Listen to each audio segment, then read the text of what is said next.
Hi students, welcome to our physics class now. So in this class we are going to learn about the derivation of formula for total resistance of resistors connected in series in 10th class current electricity or electric current chapter in 10th class physics, and it is a basic topic in current electricity of class 12 physics, intermediate second year physics. So in 10th class in the textbook page number 205, textual question number 10 students, it is important for 4 marks. So what is the total resistance of resistors connected in series? So see the circuit students. 3 resistors having resistance R1, R2, R3 are there. They are connected one after the other like that.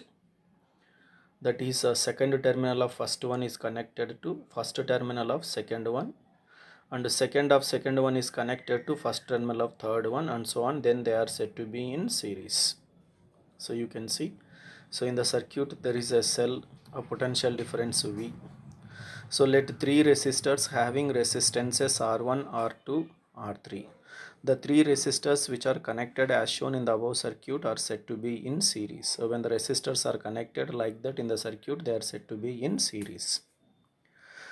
So in series combination, we know students, through all the resistors same current flows. So you can see in the circuit through R1, through R2, through R3, current flowing is I. So current remains the same in the circuit when the resistors are connected in series. So in series through all the resistors same current flows, but in series potential difference of the circuit splits as a V1, V2, V3 across R1, R2, R3. So now the potential difference students, you can see potential difference of the cell is a V, and this one splits as a V1, V2, V3 across R1, R2, R3. So this V equal to sum of V1, V2, V3. That is why it is written like that students. V is equals to V1 plus V2 plus V3.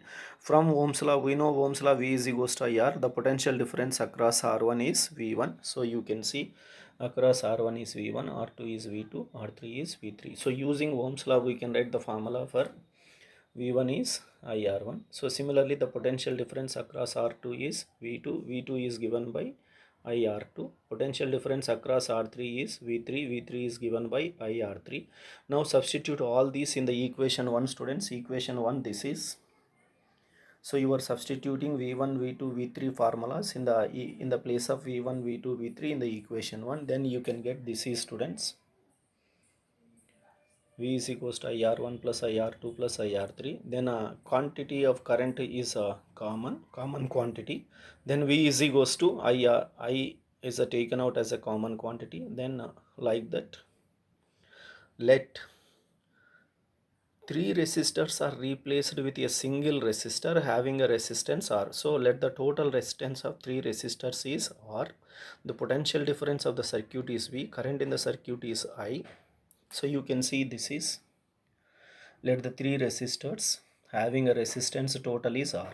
Then to a circuit potential difference is V. Current flowing throughout the circuit is I. So now